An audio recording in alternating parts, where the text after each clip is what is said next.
Hello friends, welcome to authentic சமையல்.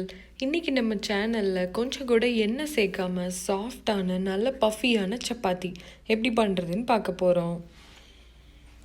இது பண்ணுறதுக்கு நான் 2 கப் அளவுக்கு கோதுமை மாவு எடுத்துருக்கிறேன். 1 டீஸ்பூன் அளவுக்கு உப்பு சேர்த்து நல்லா கலந்து விட்டுருங்க. 1 கப் மாவு எடுத்துக்கிட்டிங்க அப்படின்னா 1/2 கப் அளவுக்கு தண்ணி சரியாக இருக்கும்.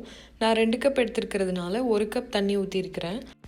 மாவு ரொம்ப இறுக்கமாக இருக்கக்கூடாது. ஒருவேளை உங்களுக்கு தண்ணி தேவைப்பட்டுச்சு அப்படின்னா 1 இல்லைன்னா 2 டேபிள் ஸ்பூன் கணக்கில் தண்ணி சேர்த்துக்கோங்க. இது கண்டிப்பாக ஒரு 10 நிமிஷத்துக்கு அப்படியே விட்டுருங்க.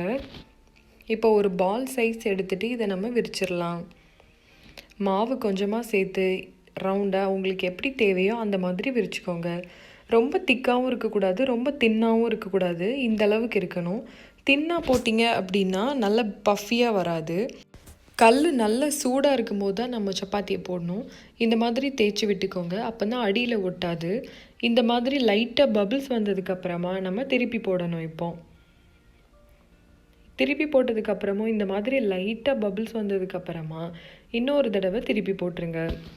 தோசைக்கரண்டி வச்சு அமுக்கி விட்டுட்டே இருக்கணும் அப்படிங்கிறது இல்லை.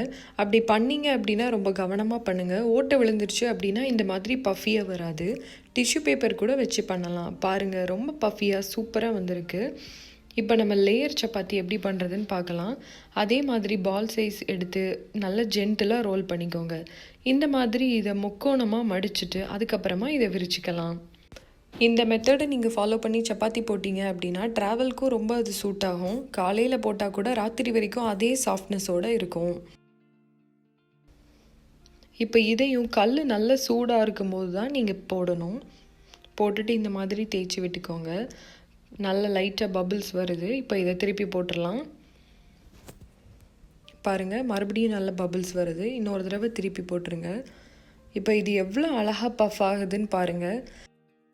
இந்த வீடியோ உங்களுக்கு பிடிச்சிருந்துச்சுன்னா ஆத்தென்டிக் சமையலுக்கு சப்ஸ்கிரைப் பண்ணி பக்கத்தில் இருக்கிற பெல் ஐக்கானை கிளிக் பண்ணுங்கள். தேங்க்யூ ஃபார் வாட்சிங்.